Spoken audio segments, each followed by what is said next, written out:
And welcome to the International Mentoring Community, all things a mentoring lounge. And today is a Wednesday, 10 a.m.-ish, that we're sharing this broadcast with you. And thanks for joining us. Stephen Hobbs, Doug Lawrence, we're with the International Mentoring Community. We'll introduce ourselves here in a sec, but I just wanted to give you the topic today. It's review mentor bias by position, peer, and practices. And we're going to bring forward a way of looking at this bias aspect when mentoring, because there's some questions that came forward about peers in your organization. Would they be your mentors? Would they be your best mentors? And there is sort of a up and down, oh yes, and there's no, there's different aspects of that. And then Doug and I said, well, hang on a minute, why don't we add position, because that sort of connects with peer, and then the practices connects with peer, and thus we ended up with the 3 Ps that we're going to chat with today. So in our introduction, let me just get Doug in here, and so he can say hello. I'll share a little bit more about myself, and then we're going to drop into the broadcast and take a look at this thing called bias. And then we're going to come back and look at our definition of mentoring so we can make that connection for you. Doug, you want to just share a little bit about who you are and what's going on? Sure can. I'm Doug Lawrence, and I am the Director of Practice and Outreach for the International Mentoring Community. And we're going through some changes, and so we'll speak about that, at a later date. So I also have my own business, Talent C, which is focused on all things mentoring, and I have published 2 books. The Gift of Mentoring and You Are Not Alone. You Are Not Alone is a Amazon bestseller, North America and the UK. Wonderful, and congratulations on all of that. Thank you. As to the announcements, we'll chat a little bit more about that at the end, but you will probably hear a lot more about that in May broadcast. So just to give you a bit of a hint there, but we'll let you know a little bit more at the end of this broadcast. Stephen Hobbs here. I am Director of Certification. I have a great influence in the education world as well of the International Mentoring Community. I have my own company, Wealth Movement, WELLTH. I interact with solo agers and their lifestyle decisions, of which mentoring might be one of the things that they want to do from a legacy perspective. So that's us, and we're going to jump in here into the broadcast. So again, as a reminder, review mentor bias by position, peer, and practices. And I think what would be helpful is to start off with, well, what do we mean by bias? Then circle back into the world of mentoring so we can make that connection so that it flows a little bit more into why we've chosen to talk about mentor bias from a position, peer, and practices perspective. So from a look at bias, Doug and I have shared a lot about this, whether it's other videos, conversations with others, because we know that it's something that is present. And is it something that we can deal with? Yes. And it comes about because it's often a perceived opinion of something, is that you have looked at something because of some reason, all right, or experience, but it's not really based on great reasons or great experience. And sometimes we might put a word like misinformation in front of what's happening for you, and your opinion comes out of this misinformation or lack of information, or sometimes it could be complacency, it could be doubt, is getting in the way, and it's framing up what we would call a bias towards whatever you're looking at. In this case, it would be mentoring. So for example, all right, you may favor something or a person over another. And let me give you an example of that. You might favor online communication. Hey, we're in a place in our lives and I favor that. So I don't really want to meet in person anymore. But yet the mentee would really love to meet with you at a coffee shop, but you're going, you know what? I'm not sure that I want to do that anymore. And therefore, you might enter in a bias, but yet it may be from a safety perspective. All right. So there is sort of the bias. You've got to take a look at it and sort of unpack it and find out where you can go with it. So one of the things to think about is when you place a bias in motion, in movement while mentoring, and we're connecting it here with that, is that it's most always considered unfair.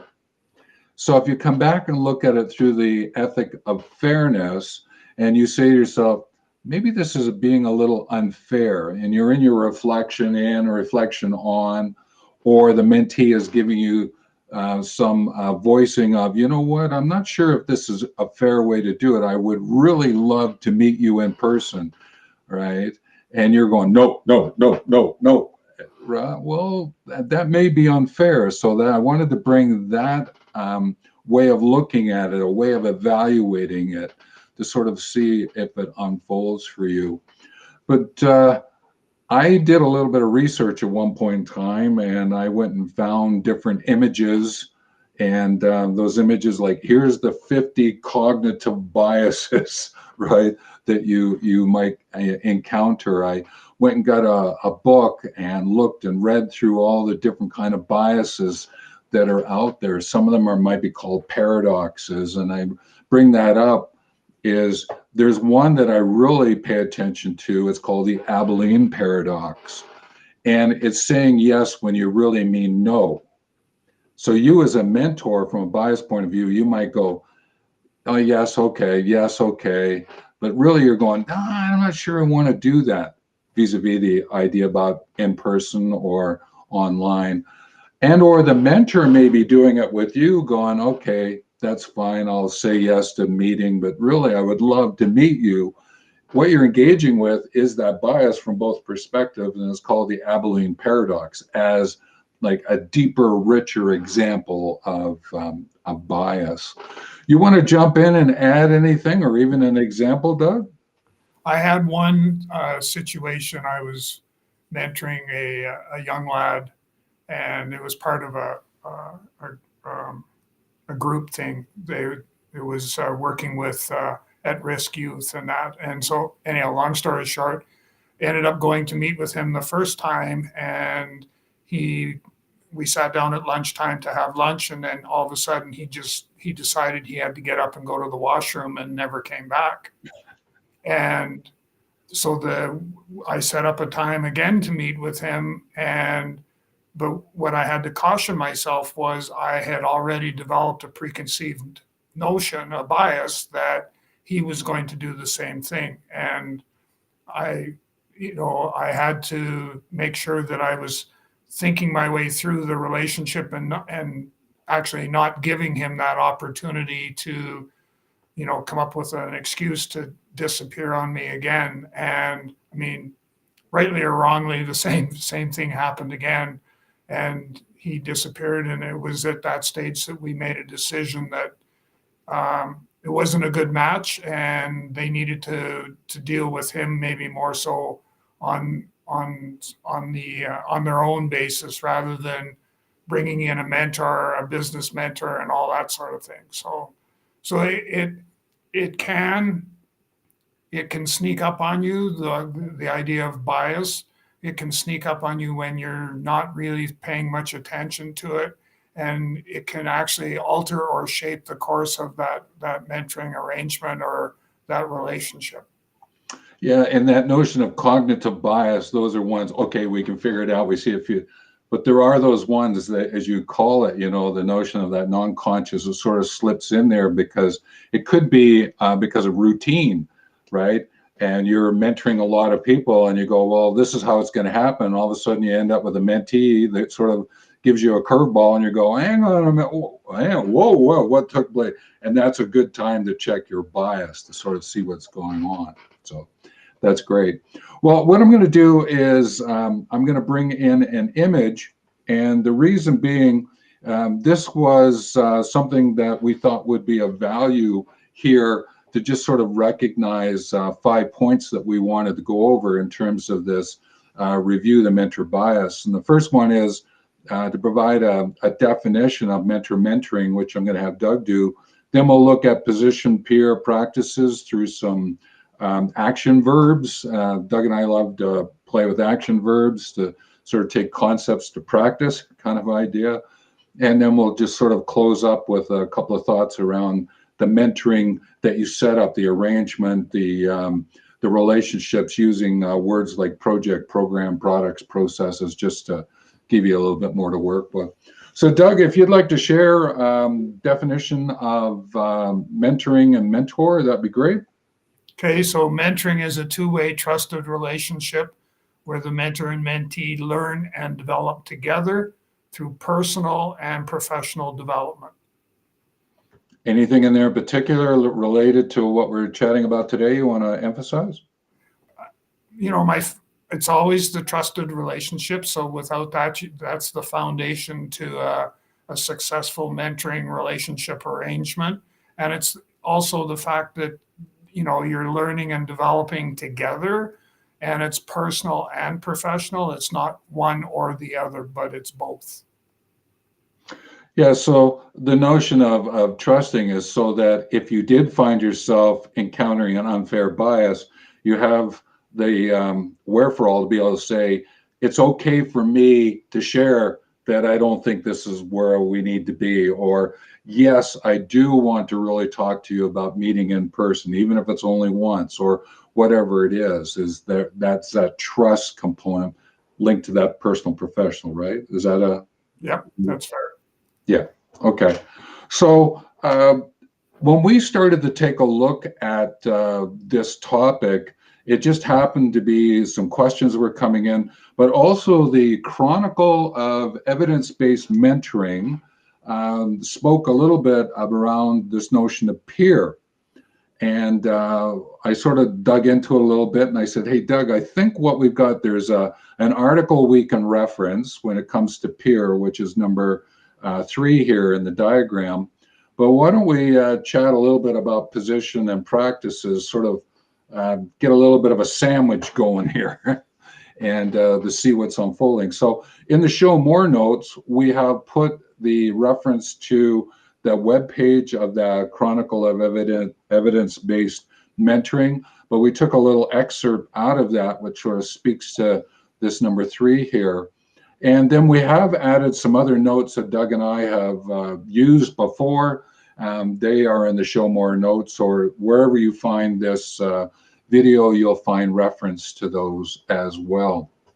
So to be able to set this up, I think it's important to understand 3 words that add to this notion of position, peer, and practice. Those 3 words are perception, perspective, and point of view. Now, I'm bringing these up because of this connection to bias, and perception is about learning through the senses, what you see, what you hear. There's a perception that comes in. It's sort of, you're involved in an experience, okay? And you are sensing what's going on, that adds to your perception. So as a mentor, mentoring is, if you're new to it, then you may not always have the full perception of what's going on. And that's why through practice, it's going to get better for you. But as time goes by, your perception, your sense making, then really feeds into this notion of perspective. And perspective is what you know. It's what you understand and comprehend as you experience whatever you experience. In other words, the mentoring. So you gain a perspective of mentoring. And with that, you then offer a point of view. That's when you're sharing your wisdom from your perspective. So when you are in your mentoring relationship arrangement, tapping into your lived experience, often you're sharing your point of view. And therefore, it's really important to just check, is this point of view correct? Which is, take a look at your perspective, and then maybe take a look at your perception. So it's one of those 3-word tools that we could add to this, all right, to be able to understand this notion of the bias that might be present. And we thought that we would look at it from a position, peer, and practice perspective. And it's Doug and I sharing our point of view about this. So I'm hoping you can see the connection I'm attempting to make here so that it becomes real. We're not just giving you concepts. There is some practice here as well. So from a position point of view, one of the things that I learned because of my days in adult education and human performance improvement, where a lot of facilitating takes place, instructing, mentoring sort of came on a little bit more, even though it was there, but somewhere that coaching came barreling through in there, and mentoring sort of went to the side. And I know Doug and I have had many conversations about that and said, hey, hang on a minute, let's lasso this back in here, or let's get this back in and get it recognized. And that's when we started the international mentoring community. So there is a position that you take about mentoring, and you place a voice and authority and mastery with that. Now, Doug is someone who took up a very deep position about mentoring. True, Doug? True. And he's mentioned about writing books. His work in Talent C is like that. I did something similar. I have written books about mentoring. I took up a position, said this is important to me. And both of us then, through our experiences, our lived experiences, created perspective, which added to our authority. And then as we share our point of view, all right, about this position, our voice, our mastery, all right, this authority that we have, we're starting to be able to share that mentoring is important. And is there anything you want to add to that before I ask if there's a bias that you have found from a position point of view that you want to bring out? No. Okay. So do you have a bias example that you want to add around the position of mentoring that one takes up? I think, the one bias that is there for me is that when I go into a mentoring arrangement, or to even have a conversation about it, that I'm going in with my lived experience and my preconceived perceptions of how things could work for this person or this organization. And I have to always caution myself that that may not always be the case, and that I have to be flexible enough that I can kind of weave my way through that and look for what is best for everyone concerned. Yeah, I agree. And I'll give sort of a bias called group think. Is that sometimes when you're with the mentee, the two of you may actually get into a group think. Sometimes that's called rabbit holes, taking the side rail, off you go. And sometimes it may be of value, but sometimes it could actually be, whoa, hang on a minute, we got to get back here. We got to get back in line.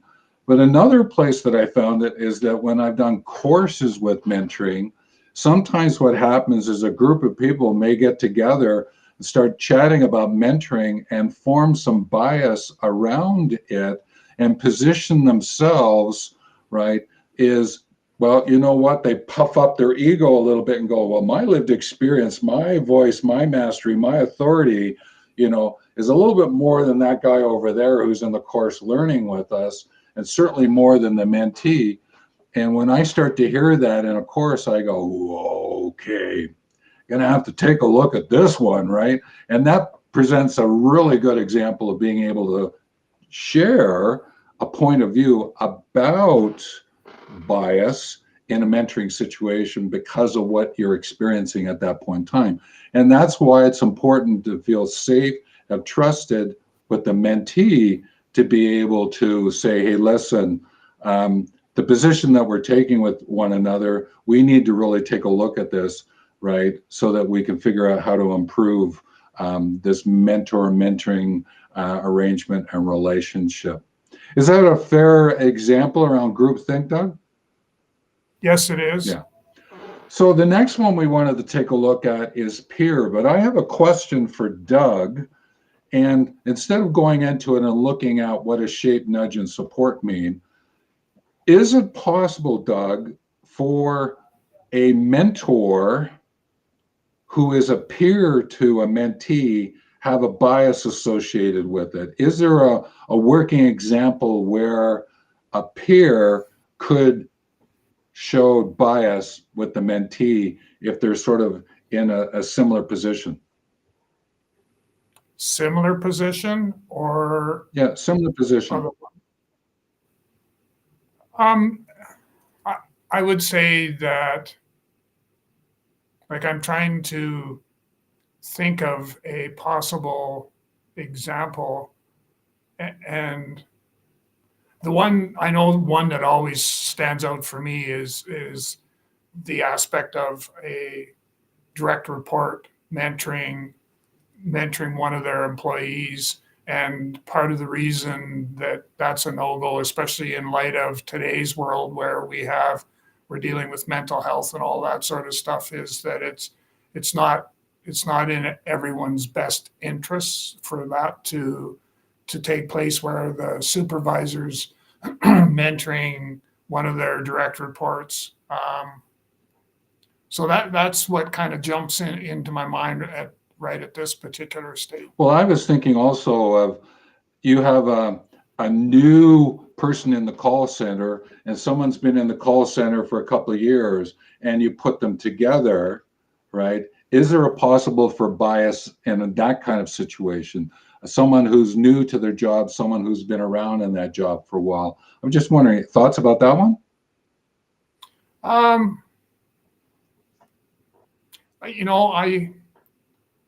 I guess there can be bias in almost everything that we have to deal with, and so I'm trying to think of in that particular. And I guess where I have a bias myself, where I'm thinking, well, that's not really an issue. This is how I would deal with it, right?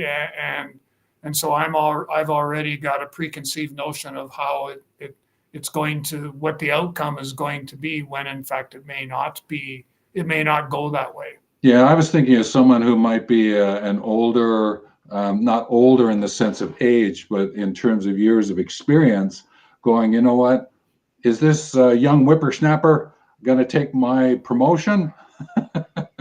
Right? Oh, therefore, maybe I won't give them all the information that's necessary.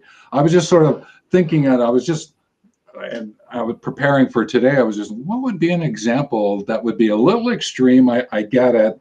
And would be from a place of, being not kind or not caring about the other person. But guess what, folks? It happens, right? And so how might we illustrate it so that as you look at it from a perception perspective point of view, we've got some examples to work with. But let's turn back to, if the peer is there and supporting you, then they have the ability to shape, nudge, and support you, right? They can shape the way in which you can go. Okay, I'm a new manager to my group. I need some nudges about how to deal with that. I can sure use support when I find myself hitting a bit of a wall because of my group, right? And you have a peer that's being able to help you out, and that peer, through mentoring, all right, they have to remember is let the mentee ask you questions about how to shape and nudge and support. That's really important here. Any thoughts you want to add, or maybe there's another action verb you want to put into it?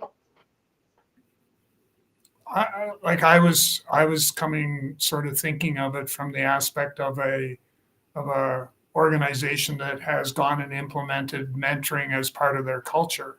And the idea behind that is that at any given time, I may see that you're working on a project or working on something and you're doing it a certain way. And because of my lived experience, I know there may be a different way that we can do that. And so then I may turn around and say, so I wonder what would happen if we were to do what you're doing, X or Y or Z, right? And engage that way.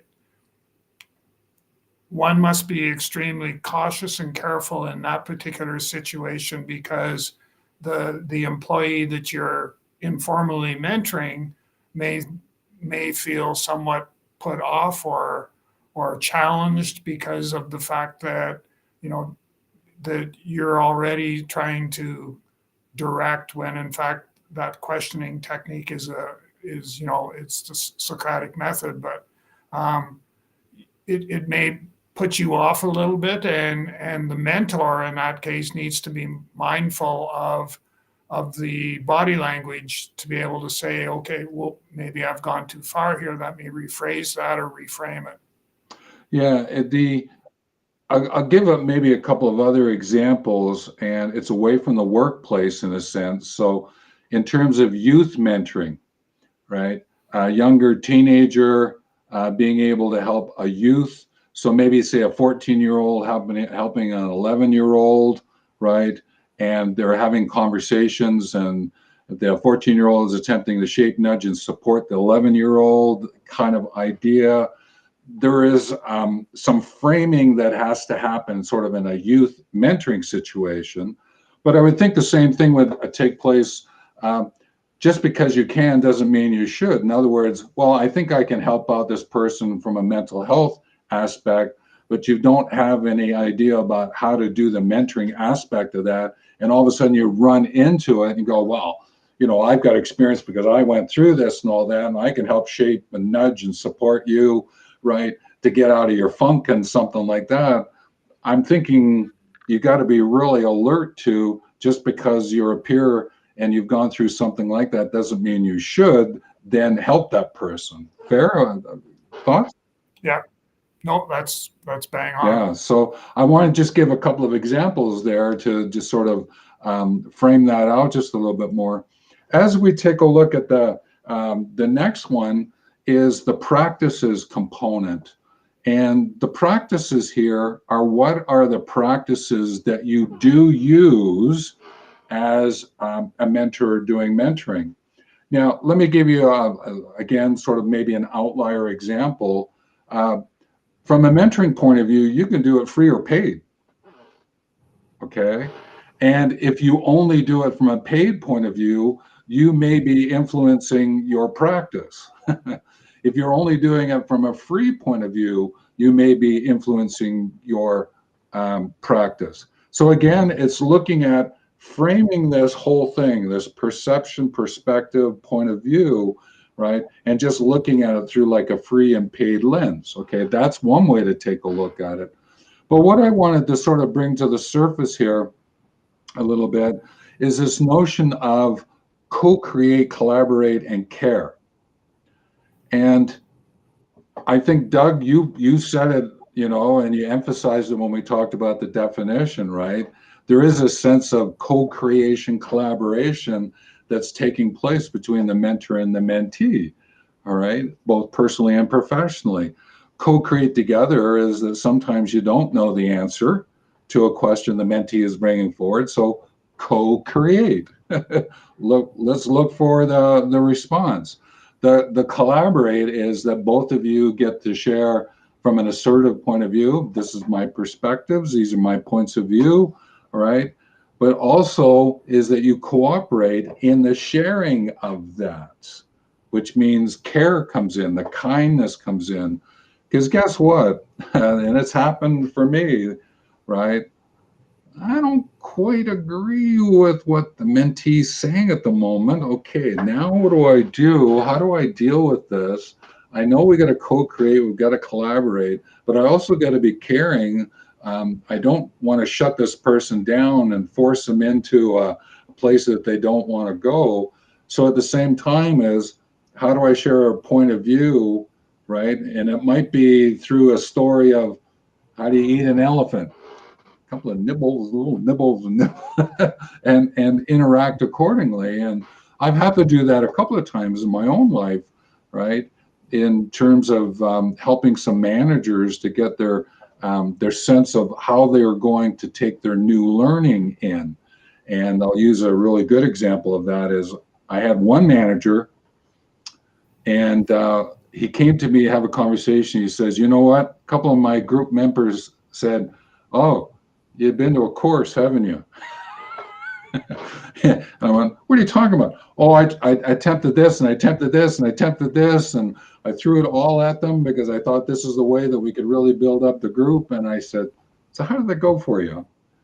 Not so well. I said, "What happened?" "I think I did too much too soon." I said, "Well, there we go. So let's figure out." And that's where the mentoring went through. And then he started asking questions of me, of my own lived experience of, I did something similar in my time, that kind of idea. So this notion of the practices of co-create, collaborate, and care, they become important. Do you want to add an example or anything that might bring to the foreground a bias or anything like that you want to share? The only thing that I can really add is the aspect of the how you go about asking questions, the Socratic method, and how that's really an important part of not only the mentoring practice perspective, but also just from your day-to-day conversation with people and engaging them in a conversation. And by, you know, what would happen if we were to do this, or what would happen if we were to do that, and get them to critically think their way through, but also it's being done in a collaborative way because, we're saying what would happen if we did this.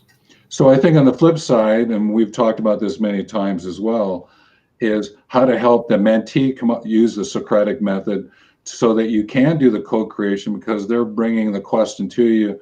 You can have that interaction that takes place, and that's a really great way in which to help the mentee understand, the notion of perception, perspective, point of view as well. So no, that's great. All right. So I think what we can do is we can start to take a look at this sort of the last little piece here around project, program, products, and processes. Is that from a mentoring point of view, do you have a bias about the notion of the arrangement and the relationship that you're setting up? Is this a program, and I might use program here as, well, this is going to be long term. I'm going to make sure I settle in, and this is going to take a year to do, when in fact it might be a short term project which could only last a couple of months. There could be a bias there in terms of your intention of walking in and interacting with that. Or maybe you're going as a youth mentor, you're going, well, I need to stay with this youngster, for the next couple of years, when in fact that may not be in the best interest of the mentee, right? Again, it's looking at it in terms of this program project. But there's also the notion of products and processes. And this gets into another way of looking at practices in a sense. But sometimes is, what do you bring as a product into the mentoring arrangement and relationship? Maybe if you're one who says, well, I'm going to bring a handout to this, and we're going to do this agenda, and we're going to do this, and we're going to really formalize it, and the mentee's sitting there going, whoa, hang on, this is too formal. Slow this down a little bit, kind of idea. Well, you might have a bias towards the product, the bringing that handout in, but it may not be from the mentee's point of view. And things like processes might be, is you might be one who wants to jump right in and go, okay, so what do we want to talk about today versus, okay, what's happening in your life at this point in time before we dive into what you want to chat about, so that you can get a little bit of a lay of the land, right? Get a bit of a situation assessment before you just sort of jump in, because there might be something there you might go, oop, hang on a minute. I think I hear something else here. Maybe I can incorporate that into the conversation. So I just wanted to bring that up, is that there is bias around the program project, the processes, products aspect of this as well. Thoughts, Doug? The only thing I made myself a little note here was the aspect of, I know how I operate with my practice is I want to make sure that I'm customizing the solution to the organization and the people, and that I am open to change based on how their organization is evolving. Yeah. Well, one of the things I do when I'm entering into a mentoring arrangement with someone, I'm very clear about getting a sense from them. How long do you think you want this to take place? But also give me what's the intention of what we're going to be doing together. Because then I can sort of start to take a look at, this notion of time and location, right? And trying to figure out, oh, okay, I see where this is going. Let me just check this, right? And see what's unfolding. And I've had to do that a couple of times, but along the way, I had to, I think it was, what was it? I think it was 3 months in, and the person said, well, I want to do something for about 12 months with you, so I'm going to hire you on a monthly basis. And I got 3 months in, and I went, we're just not doing really anything here. And I checked in with them, and they went, you know what, that's true. I think I've got what I needed at this point in time, so let's take a break. And if I would like to come back and chat with you, then I'll rehire you to help out. And I said, okay, well then let's do a closing out, figure out, did you get your attention met? Did you fulfill what you wanted out of this? And was it check yes, yes, yes, yes, yes, all the way through? I said, okay, then I think we're done. Thanks very much. This project didn't go as long as we thought it was. You got the processes and products you needed out of this. Take care. Guess what? I just got occasional emails updating me about what was happening. And then a couple of years later, I never heard from them again. And I went, we achieved what we needed to achieve. We accomplished what we needed to accomplish together. So any thoughts or anything you want to add to any of these five at this point in time? Just the example that you gave, that's where it's really important for mentors to have that check-in with their client. When, and I look at it from what I typically do after every session is I always ask the question, what was the value that we got out of our time together today? And you'll notice I emphasize we, because it's not just them, but it's us that get something from it. So for sure. No, that's a great point. Thank you. Well, I think, Doug, we're at probably heading towards our 40-minute mark, and I think it would be time to start shutting her down. But just before we do that, just want to acknowledge, subscribe, comment, share, like, do all those kind of things wherever you find this video, this broadcast. Also, Doug mentioned about, hey, we're going to be doing something a little different coming up. Yes, we are. So in May, we're going to start outlining where we're going with the international mentoring community, how we're going to unfold a slightly different look, different emphasis. We've been doing some business research, trying to figure out where do we fit, what does our work lead to in being for the world. And so we decided to take a slightly different, follow a slightly different path. Not too far off where we are at this point in time, but I think it will resonate with a lot of you who are listening in, and I think it would be really great to share that with you. So look for that. Again, the Mentoring Lounge, All Things Mentoring Lounge, is on the first and third Wednesdays at 10 a.m. Mountain Time, and you can certainly join in to see what's up. And certainly come back in May and listen in. There'll be 2 broadcasts in May talking about, sharing about where we're going. Obviously, we'll be offering you perceptions, perspectives, points of view about the mentoring path that we would like to unfold with you. So, as always in our mentoring lounge, all things mentoring lounge, I am the one who brings us in. Doug gets to take us out.